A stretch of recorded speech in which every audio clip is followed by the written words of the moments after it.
yang saat ini tengah sakit ya. Iya benar. Sakit, pengobatan, pemulihan, dan seharusnya juga diperiksa juga di pekan ini. Karena pekan ini kan maraton ini. Betul. Dari Selasa hari ini, Rabu besok, Kamis, Jumat, itu rata-rata 3 orang terlapor diperiksa. Betul. Termasuk Bang Egy. Betul. Tapi Bang Egy tidak bisa hadir pekan ini. Sedang berada Ini panggilan kedua tidak hadir. Panggilan kedua baru kita terima kemarin dan sudah dijawab, barusan dikirim ke saya. Oke. 5 menit yang lalu jawabannya. Silakan. Baik, Assalamualaikum warahmatullahi wabarakatuh. Selamat malam, Bismillahirrahmanirrahim.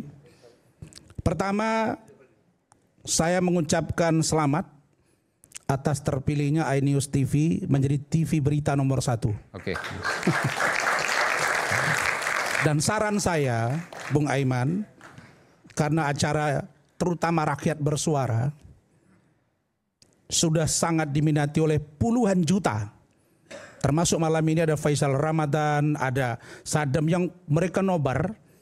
Mereka mengatakan bahwa rakyat bersuara telah menyampaikan aspirasi masyarakat. Tapi tolong jangan hadirkan narasumber yang bersikap seperti badut, karena itu mempermalukan rakyat bersuara sendiri. Nah, kalau ingin mendukung satu kubu, silakan Anda berubah. Jangan menjadi seorang ahli tapi berpihak kepada seseorang, itu nggak baik. Jadi Bung Aiman, saya katakan rakyat bersuara top saat ini. Yang kedua, bahwa jika ada yang berdialog dengan Saudara Aiman, mereka khawatir dengan debat dengan saya, maka itu hanya akal-akalan. Karena saya tidak pernah bermasalah dengan siapapun, ya. Masalah badut dan tidak badut itu rasakan sendiri. Saya nggak nuduh kok. Anda orang hukum. Yang kedua, saya bertanya gitu, yang badut siapa gitu. Jadi ya, kalau kau merasa badut berarti kau lah itu. Kau yang badut. Susah kali. Ya, kau yang badut. Sudah. Saya intelek bicara di sini ya. Yang kedua, kau botak. Oke. Iya. Kau cari musuh atau cari apa ini? Bukan. Kau bilang saya badut tadi. Kapan saya bilang kau badut? Ya tadi. Waduh. Ya. Kalau kau merasa kau yang badut merasa gitu. Kau badut, berarti iya, kau badut. Berarti kan mengarah ke saya. Kalau kau rasa kau badut, ya kau lah badut itu berarti. Makanya saya bilang kau botak. Kenapa? Emang kau botak? Emang kenapa berubah? Saya nggak keberatan kau bilang botak. Ya emang kenapa kalau saya bilang botak kali? Kita bermain pribadi. Jangan sosok. Jangan undang segala macam gitu. Saya sebenarnya mohon maaf Aiman ya. Nggak usah. Di handphone saya ini, wallahi ini ya.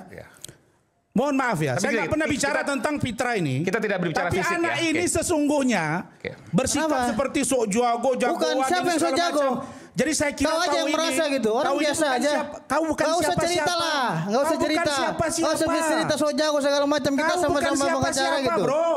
Ya, kau juga nggak siapa-siapa kau. Udah ya. Saya nggak pernah singgung kau gitu. Nggak usah singgung orang. Oke, nanti kita silakan. Udah, saya bilang, dengarin kata-kata saya. Ya. Yang kedua, bahwa terkait dengan Bapak Egy Sujana, saya mengkritisi kedua-duanya. Ya, pertama, Bang Egy ini sepatutnya tidak masuk dalam kelompok 12 yang dipanggil Polri. Kenapa? Karena dia berbeda. Dia telah memulai perjuangannya 2022, bersama 2023 bersama Bambang Tri dan Gus Nur. Oke. Clear ya? Sebagai penasihat hukum. Sebagai penasihat hukum. Oke. Lalu kemudian pada saat gugatan di PN Jakarta Pusat, ditangkaplah Gus Nur dan Bambang Tri. Kemudian otomatis Pak Egy mencabut gugatannya. Sehingga beralih konsentrasi ke Solo. Karena sidang Gus Nur dengan Bambang Tri ada di Solo. Di Solo, di sana diputuskan dengan dengan tuntutan 10 tahun dan divonis 6 tahun. Lalu kemudian dilakukan upaya hukum, ini dari Bang Egy langsung ini ya, bukan dari orang lain. Dan lalu kemudian dilakukan upaya hukum banding. Dibanding, diputus 4 tahun dan berubah objek dakwaan itu.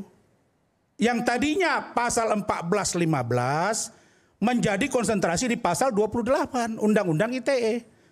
Dan itu sampai dengan Mahkamah Agung, akhirnya tetap divonis 4 tahun. Artinya ada pengurangan. Nah, karena posisi hukum begini, Pak Egy itu melakukan upaya hukum, yaitu menggugat secara perdata, karena selama persidangan, ijazah asli SMA Bapak Jokowi tidak pernah diperlihatkan, kata Bang Egy, bukan kata Rasman ya. Ya. Oke. Lalu kemudian Bang Egy ini kan punya banyak murid, punya banyak kader, termasuk Bu Ida, Rasman, dan Pitra. Kita nggak boleh nafikan itu. Lalu kemudian Pak Egy yang saya tahu dia pejuang, dia melakukan upaya hukum untuk melakukan dumas. Nah, pada saat yang bersamaan, saya sebagai orang yang di tengah hari ini, silakan menafsir, siapa yang nggak senang dengan saya, silakan. Nah, di saat inilah Bang Egy mengatakan bahwa, mohon maaf ini Pak Mas Suryo, ini Bang Egy itu sebenarnya tidak ingin ikut-ikutan di urusan dengan Mas Suryo. Jadi kalau bahasa beliau, mohon maaf, dan kawan-kawan, ini dianggap sebagai orang yang ikut dalam persoalan yang dimulai oleh Bang Egy dengan objek yang berbeda. Maksud Bang Egy pelopornya sebenarnya? Bukan. Bang Egy urusannya SMA. Ya. Dia mau menguji itu ke Mabes Polri lewat ijazah Dumas. SMA bukan ijazah S1. Nah, sekarang yang digadohi ini 4 bulan Bun Aiman. Biasanya saya kan rakyat bersuara ini tampil terus. 4 bulan ini saya menjadi penonton baik untuk mengikuti perkembangan.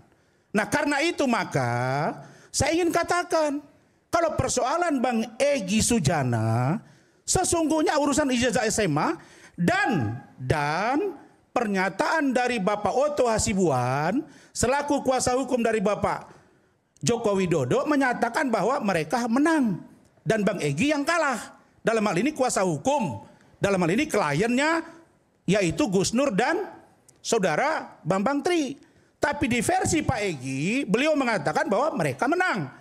Nah, sekarang pertanyaannya saya tanya, Bang Egy, sampai di mana sekarang persoalan gugatan Abang yang ada di PN Jakarta Pusat? Dia bilang saya tidak tahu sampai hari ini. Bagaimana dengan Dumas? Oh, sempat disidangkan nggak yang PN Jakarta Pusat? Ya sudah dimasukkan lalu kemudian tidak jadi. Oh, belum disidangkan. Tidak tahu perkembangannya. Tahun berapa dimasukkan? Ada perdebatan di situ ada. Oke. Ada perdebatan. Gugatan itu dimasukkan di persidangan PN Jakarta Pusat itu Justru Pak Jokowi menunjuk Pak Otto Hasibuan. Ada perdebatan di situ antara Bang Egy dengan Pak Otto di persidangan itu. Tahun berapa itu, Bang? Tahun 2022, 2023. Ada di situ. Nah, karena itu maka dua-dua mengklaim. Saya ambil tengahnya. Dalam kasus ini karena yang riuh rendah, yang ribut ini adalah kaitan dengan ijazah S1. Oke, sebentar. Yang gugatan di PN Jakarta Pusat itu adalah perdata SMA, ya? Perdata, tapi belum ada putusan. Sampai hari ini belum ada kaitannya dengan urusan putusan itu. Itu ijazah SMA Pak Jokowi. Tiba-tiba gaduh urusan ijazah SMA. Maka Bang Egy menyatakan, ya saya kan tidak ikut di urusan ijazah S1. Kenapa saya dipanggil dalam 12 orang itu? Harusnya dibedakan dong. Nah, ini yang saya harap kepada Mabes Polri, begitu juga lewat adinda saya, Freddy Damanik, Pak Sekjen Pradi Bersatu, dan kawan-kawan agar bisa melihat bahwa ini persoalan Bang Egy tidak dibawa dalam rangkaian peristiwa ijazah S1 yang gaduh sampai sekarang. Itu poinnya. Poin yang ketiga, saya juga ingin sampaikan bahwa saya melihat bahwa Bang Egy ini, mohon maaf ya, dia curhat. Dia bilang begini, Adinda, saya ini kan terlapor. Mas Roy Suryo itu terlapor. Kami ada 12. Tapi kenapa yang ribut? Apakah Pak Mahfud, apakah Novel Baswedan, apakah Busro Mukoddas? Ribut, jangan ada kriminalisasi ketika Abraham Samad akan dipanggil. Ini tidak adil, kata beliau. Dan saya katakan memang ini tidak adil. Kenapa? Berarti yang 11 lagi boleh dong dikriminalisasi. Jadi mereka ini sesungguhnya tidak solid. Tidak solid. Tapi saya mau nanya ke Bang Rasman. Apakah Bang Rasman menilai bahwa kasus ini kriminalisasi? Maksudnya? Pelaporan, kemudian proses hukum terhadap ke-12. Saya mau katakan bahwa sampai hari ini belum terbukti ada kriminalisasi. Belum terbukti ada? Belum. Oke. Karena itu, kapan kita katakan ada kriminalisasi? Nanti kita lihat di persoalan persidangan. Karena itu saya katakan, agar Bang Egy dikeluarkan, jangan masuk di situ dan dia harus diposisikan sebagai saksi sebenarnya. Untuk membuktikan bahwa persoalan ijazah S1 ini tidak gaduh sampai sekarang. Itu poin 3. Poin 4. Saudara Aiman, saya mau sampaikan bahwa Bang Egy ini adalah petarung, tapi sering dilupakan oleh timnya sendiri. Khozinuddin ini, saya sampaikan. Bagaimana saudara bisa, dengarin dulu, makanya saya ini saya dengar, boleh ada dengan apa? kalian berbeda, boleh dengan sini berbeda, itu baru petarung sejati gitu loh. Enggak kaitannya dengan saya apa? Iya, makanya dengar dulu lah. Kau jangan sensitif kali. Iya, saya sensitif kalau nomor saya dengar disebut. dulu, makanya saya ngomong. Oke. Iya, Bang. Nah, silakan, Bang Rasman. Kan Anda kan belum dengar ngomong saya. Oke. Ya makanya ngomong, saya dengar. Iya, kau bentak-bentak pula saya. Kau sepil-sepil nama aku, nggak ada kaitannya. Tiba-tiba kau sepil-sepil nama aku. Oke. Bung Aiman. Singkat aja, Bang. Saya ini bukan tempat berantem lagi. Kita ini udah juru latih nih. Dia belum masuk TV, saya sudah capek. Gak ada urusannya. Anda sepil nama saya sekarang. saya Apa dengar. masalahnya dengan saya? Saya mau tanya, Anda benar tidak melepaskan diri Bang Egy Sujana dalam kuasa hukum? Saya menangani kasus ini. Ya, saya tanya, benar tidak? Saudara kuasa hukum Egy Sujana bukan? Saya tanya. Saya udah bilang saya. Gak ada kepentingan saudara bertanya urusan internal saya. Kok tidak? Saya tidak perlu menjawab dan Anda bukan kuasa hukum Egy Sujana. Saya tanya kau baik-baik. Ada apa kau tanya aku? Tanya, Urusi saja apa yang harus kau katakan. Jangan kau tanya saya aku. tanya, betul tidak apa Anda? urusannya? Kau Apa kaitannya, tanya Bang? aku. Saya tanya. Fokus saja dengan apa yang kau mau sampaikan. Bentar. Tidak tepat kau tanya-tanya aku. Aku ini bukan narasumber yang akan menjawab tanyaan kau. Bung Aiman, Jika kau tidak mau menjelaskan, sudah selesai. Tidak perlu kau tanya-tanya aku. Saya jelasin kata Bang Egy. Apa katanya? Bang Egy mengatakan, di mana-mana klien yang biasanya mencabut kuasa. Tapi terhadap saya, Ahmad Khozinuddin malah mencabut kuasa, saya nggak ikut dibela. Nah, saya mau katakan begini, bukankah poin besar dari Roy Suryo dan kawan-kawan ini adalah ijazah Pak Jokowi yang diduga palsu? Oke? Kalau memang itu, nggak usah buat cetak buku, nggak usah buat kemana-mana, fokus saja. Ijazah. Sampai proses pemeriksaan ikuti. Kalau ada proses tersangka tidak puas, lakukan pra-peradilan. Tidak puas juga ada penahanan, lakukan pra-peradilan. Tempur di pengadilan seperti Rasman dengan Hotman, itu baru gentle. Dengar itu Mas Ro. Ini kalian penting. buat Gak penting. beranak pinak. Tunggu dulu. Oke. Kalian jangan buat kasus ini beranak pinak. Gak penting.